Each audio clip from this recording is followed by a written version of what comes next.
नमस्कार दोस्तों। आज हम वीडियो लेक्चर की सीरीज़ में बात करेंगे डीडीएल लैंग्वेज के बारे में।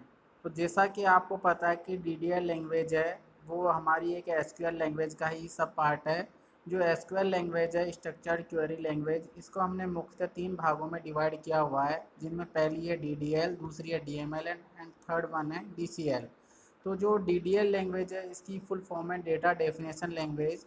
यह लैंग्वेज है उसको हम किसी भी जो हमारी टेबल है उसका जो हमारा डेटा स्ट्रक्चर है और उसमें जो भी हमारी जो अ, कोई भी डेटा की डेफिनेशन है उनको हम मॉडिफाई करने के लिए उपयोग में लेते हैं।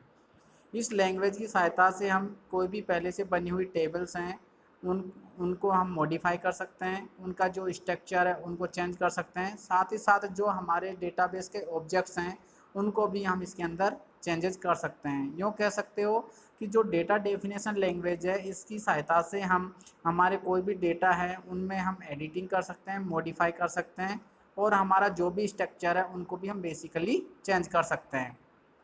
जो DDL है इसमें मुख्यतः हम 5 प्रकार के कमांड्स का उपयोग करते हैं, जिनमें पहला है क्रिएट, सेकंड है drop, third one is alter, fourth is rename and fifth is truncate. In commands की सहायता से हम कोई भी डेटाबेस में वैल्यूज को ऐड कर सकते हैं, रिमूव कर सकते हैं या फिर कोई भी डेटा है उसको मॉडिफाई कर सकते हैं। जो DDL लैंग्वेज है वो हमारी एक प्री डिफाइंड सेंटेंस के तौर पर काम करती है। तो अब हम जो ये इसके 5 कमांड्स हैं उनको डिटेल्स में लेते हैं। सबसे पहले हम बात करते हैं क्रिएट कमांड के बारे में। क्रिएट कमांड की सहायता से हम कोई भी ऑब्जेक्ट्स है उसको डेटाबेस में क्रिएट करते हैं और इसकी सहायता से ही हम कोई भी डेटाबेस में नई टेबल को क्रिएट करते हैं।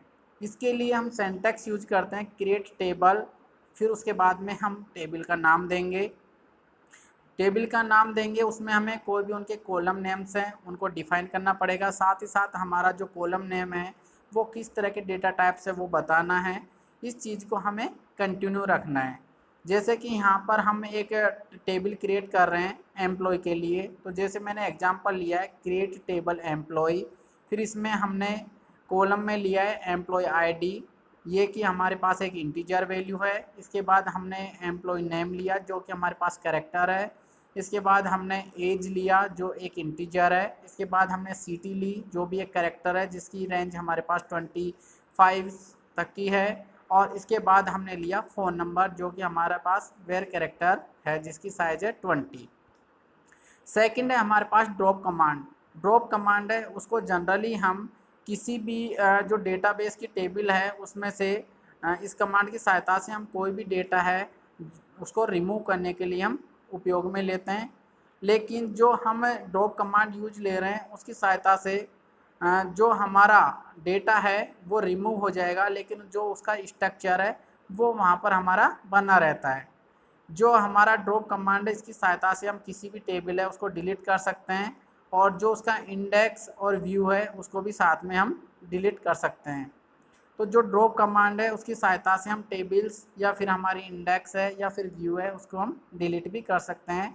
इसके लिए हम सिंटैक्स ही उपयोग में लेते हैं ड्रॉप और उसके बाद टेबल, टेबल के बाद हम लोग यानी कि टेबल का नाम लेंगे, या फिर हम कर सकते हैं ड्रॉप डेटाबेस और फिर उसके बाद हमारा जो भी डेटाबेस होगा उसका नाम। जैसे कि एग्जांपल मैंने लिया है ड्रॉप टेबल एम्प्लॉय। तो यदि हम ड्रॉप टेबल एम्प्लॉय कमांड उपयोग में लेंगे तो जो एम्प्लॉय नाम से हमारे पास जो टेबल हमने क्रिएट की है तो वो हमारी एम्प्लॉय वाली टेबल है वो वहाँ से डिलीट हो जाएगी।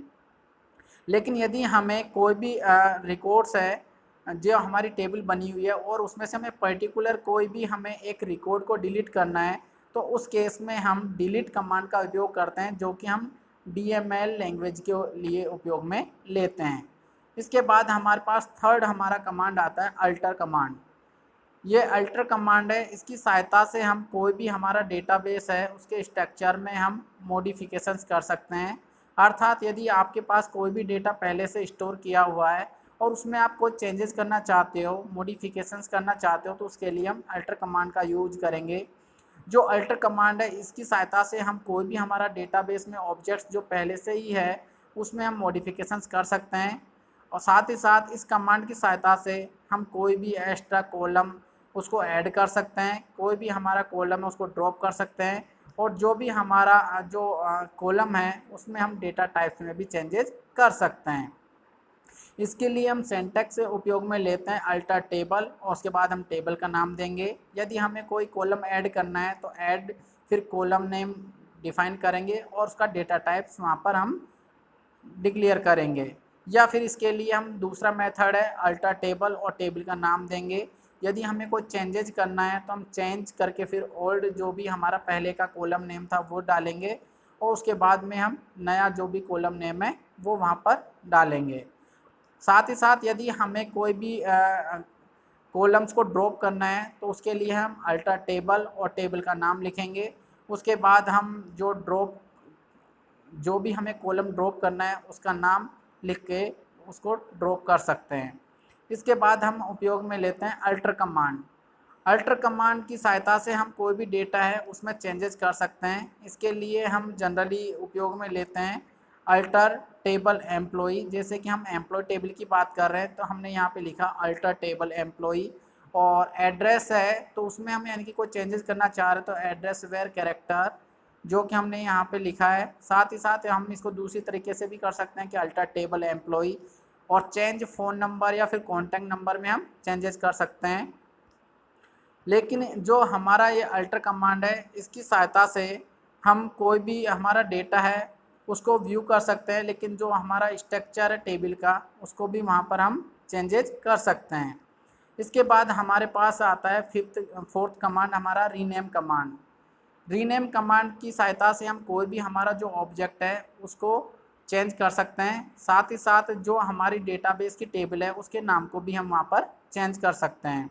इसके लिए हम सिंटैक्स उपयोग में लेते हैं रीनेम टेबल, और फिर जो भी हमारी पुरानी फाइल का नाम था वो वहाँ पर यानी कि प्रिंट करेंगे, और उसके बाद में टू लिखकर नई जो भी हम टेबल नाम देना चाहते हैं वो वहाँ पर हम शो कर देंगे।